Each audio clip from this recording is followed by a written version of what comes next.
Bisaya, English. English. Sagot sa. Otro daw. Kung ato ka, class D ka or prime. Kung nga naman.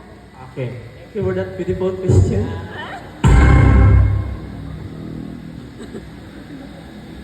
Kung atok ko, pilion ako is pride. Kaya gusto na po ako ang priority o gikan sa pagsalang, gikan sa paggawa sa machine, gikan sa pagplastar, gikan sa pag-ana sa forklift, gikan sa pagplastar, pag-ihat ni Joji, o pagkuha sa ato, pagbutang dito sa iwilo or kang titing or kaluloy. Ako gid ang priority. O dapat ako safety moabot dito sa panimalay nga maoy akong serbisyuhan for long last. Yay!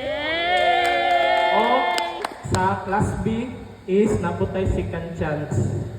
No? Dili po ta pirmi nga diha rata. Bisan pag grabe na nato ka-damage, naga po mo dawat sa ato o naga po mo kuha sa ato. Enay, thank you. Thank you so much. Magkasal number 3. So asa magkatong ka part itong sa